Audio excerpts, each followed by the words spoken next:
Bismillahirrahmanirrahim. Assalamualaikum warahmatullahi wabarakatuh. Perkenalkan, nama saya Wodeningsi Agustina, NIM J1A1202441. Saya dari kelas D Kesehatan Masyarakat, Fakultas Kesmas, Universitas Haluoleo Kendari. Di sini saya sedikit mewawancarai atau berbincang-bincang tentang curhatan seorang mahasiswa dari Universitas Haluoleo Kendari juga. Saya akan memperkenalkan, namanya Kak Aswat. Silakan Kak. Hai, selamat pagi. Saya atas nama Aswat dari Fakultas Keguruan, jurusan Pendidikan Ekonomi.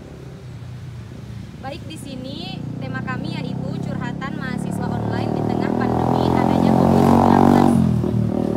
Saya akan sedikit menanyakan beberapa pertanyaan tentang pandemi COVID-19 kepada Kak Aswat. Menurut Kak Aswat, selama Kak Aswat kuliah, dengan adanya pandemi ini, apa yang Kak Aswat bisa simpulkan tentang COVID-19? Selama adanya COVID-19 ini, COVID-19 penyebarannya sangat cepat sekali. Dalam hitungan detik manusia cepat terinfeksi virus ini, sehingga yang terinfeksi virus ini, manusia tersebut dapat menyebabkan penyakit flu, batuk, dan kematian juga.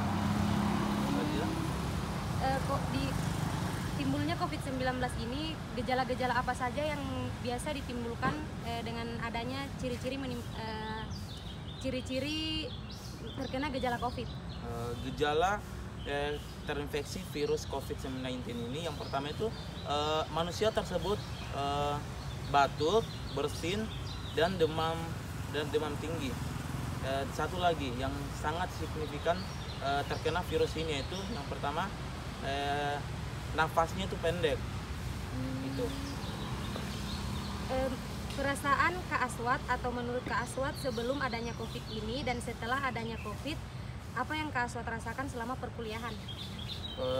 Sebelum adanya COVID ini, perkuliahan sangat lancar, dan ketika dosen menjelaskan mata kuliahnya itu sangat dapat dimengerti, cepat dimengerti.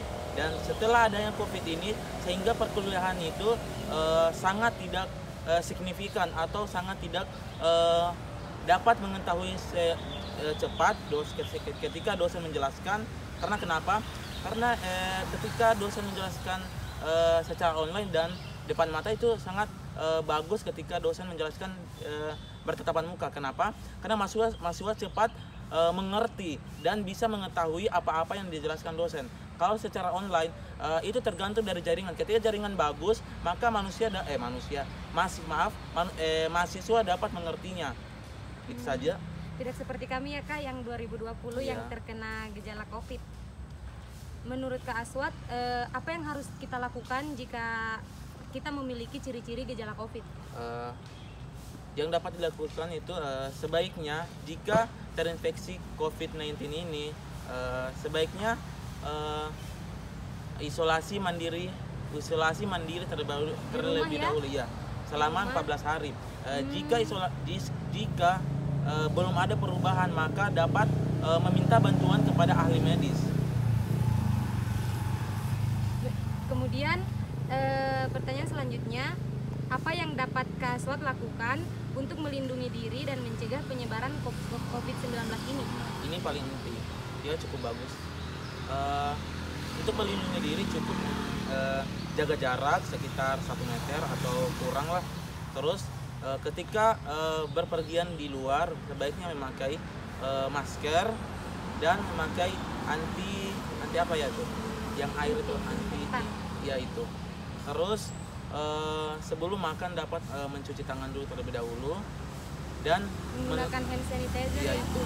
Dan melihat manusia-manusia yang ketika demam atau mengetahuinya kalau ia demam, sebaiknya menjaga jarak sejauh mungkin, karena COVID ini ciri-cirinya itu sakit demam. Ya, terima kasih saja. Mungkin itu saja yang pertanyaan-pertanyaan yang dapat saya paparkan serta curhatan Kak Aswat tentang selama perkuliahan dengan adanya pandemi COVID ini. Sekian dari saya, lebih dan kurangnya mohon dimaafkan. Wabillahi taufiq wal hidayah. Wassalamualaikum warahmatullahi wabarakatuh. Dadah guys, makasih, thank you.